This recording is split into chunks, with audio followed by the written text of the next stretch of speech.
Hello, everyone, and welcome to another edition of Inside Guns with your host, me, the Yankee Marshal. You know, back in the mid-90s, I moved to a little town called Portland, Oregon. Now, if you've never been to this town, I can't even explain to you how beautiful of a city it actually is. It's just the perfect size, it's scenic, it's got everything you would want, but it didn't really have any of the pitfalls of big cities. It was just a really nice place.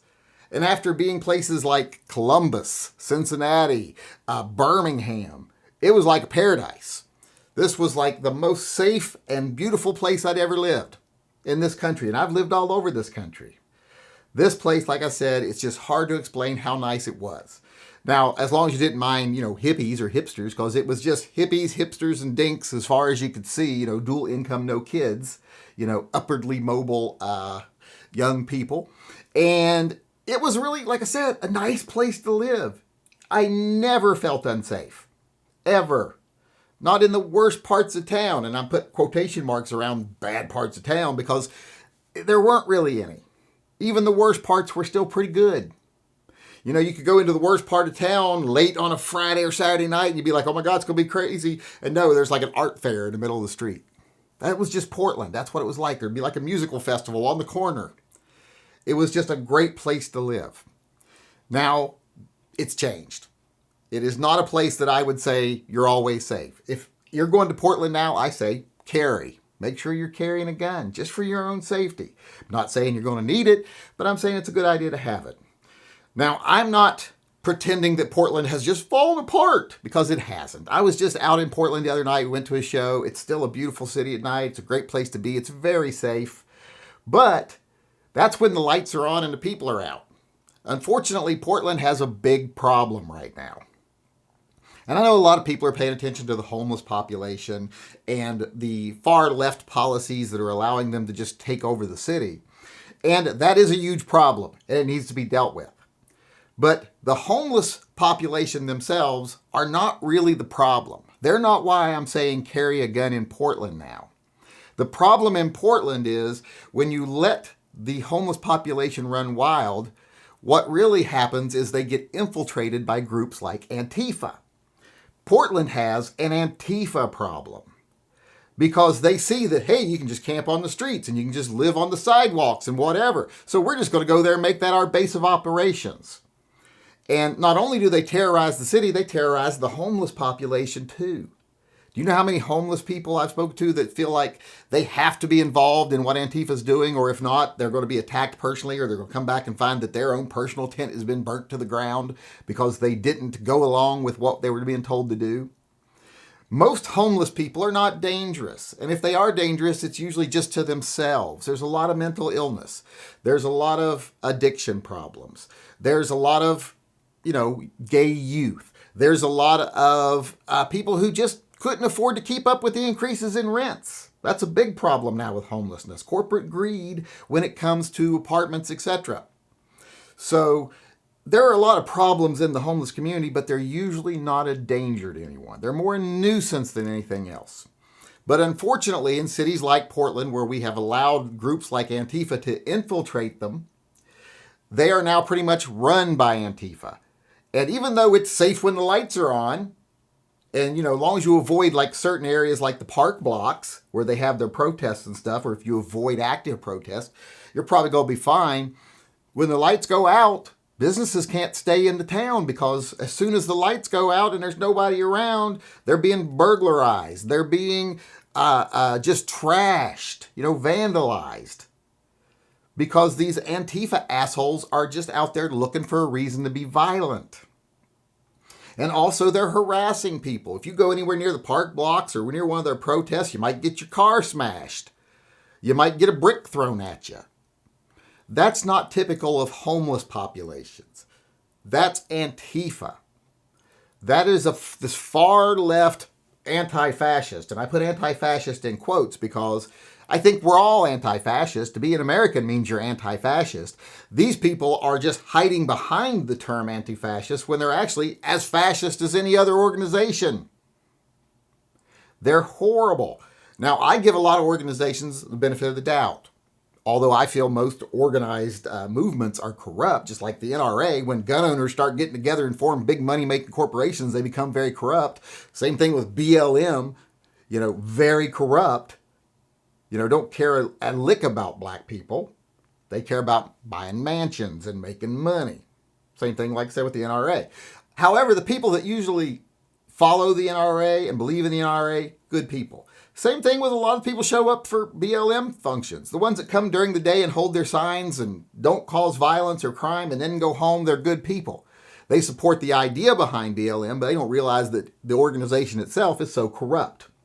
Antifa's different. I ain't met a good person that's shown up for an Antifa rally.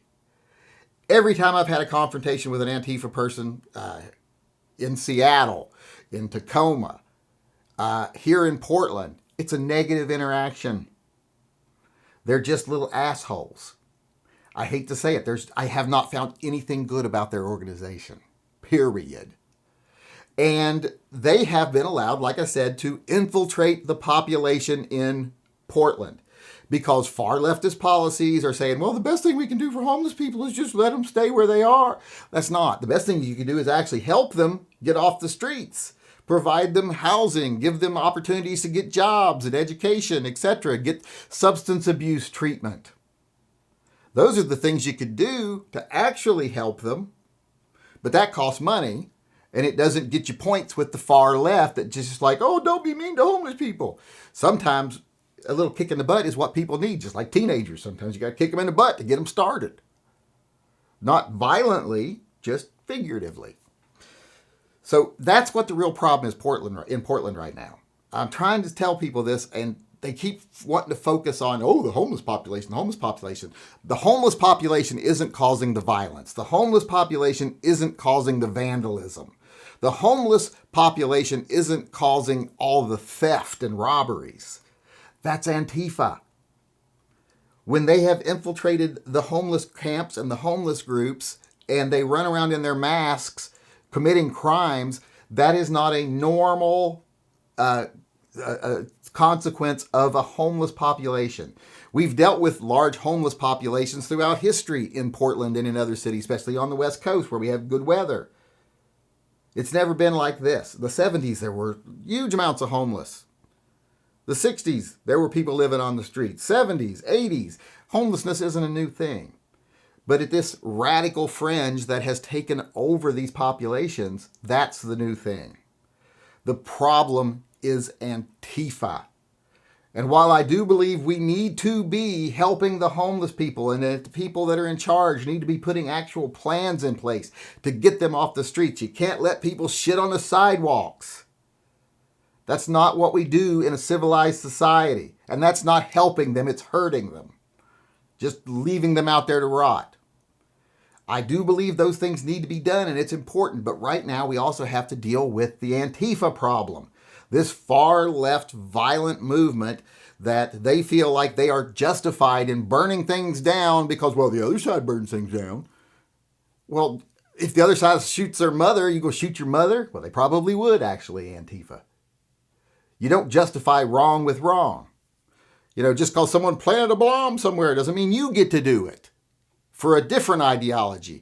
The end consequences are the same. Property gets damaged, people get hurt, people lose their livelihoods. No one benefits from that. You're not correcting a wrong, you're just committing a worse wrong. And right now, I know people love to talk about how bad the Proud Boys are and other far right-wing movements like Christian nationalists and all this other stuff. And I'm not debating that. I'm not saying you're wrong. I'm just saying you seem to be ignoring the ones on the left, which are getting just as bad. It's not a either or, like you got to choose which one side you're on. You can condemn them both. That 10% that's on the far left and that 10% that's on the far right, they're both bad.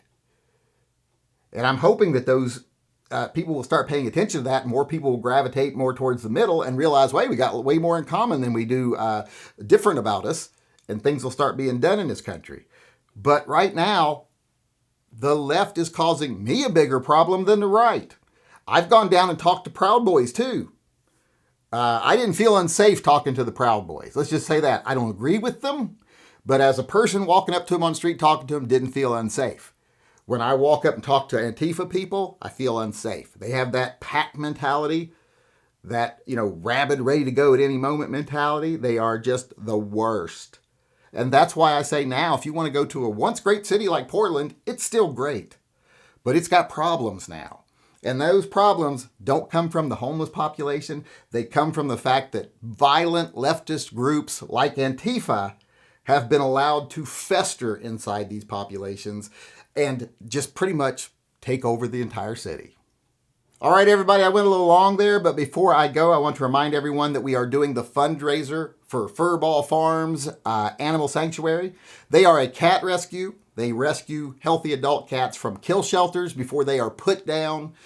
They give them a second chance at life and a chance of finding someone that will love and care for them like they deserve to be loved and cared for. They are trying to raise $50,000 to fund their program, and I want to help a little bit. So I want to donate at least $1,000. So I'm trying to raise that by selling some Best Gun for Bigfoot products over on my webpage. If you want to go over to tympistolproject.com, you'll see right there on the webpage where you can order the products that are currently available. There's a link in the upper corner of this video where you can get over there and order something. I have got the pricing set to where every item makes an $8 profit. So every time you buy an item, $8 will go to the cat rescue. We're already at about $400, so like another $600 to go. So if you can afford to buy something and you want a very cool Bigfoot product, gun-related and Bigfoot-related, please go over, like I said, to my website, pick up something, help the cat rescue. Now, if you don't want to buy a product, but you do want to help the cat rescue, right above that on the webpage, there's a link where you can donate through PayPal. All PayPal donations I get this month, or the next 2 weeks at least, are going to also go to the cat rescue. So you can just donate there if you want, if you don't want to buy a product. But if you want to buy a product, get yourself one. I got myself the mug. Get yourself whatever you want. So with that being said, I am done for today. Thank you very much for coming, and thanks for everybody that's been helping out with the fundraiser and everyone that supports the channel. I really do appreciate it. I'm glad you came today. I hope to see you again tomorrow. And until then, I want to remind everyone out there to always carry and stay safe until I see you again.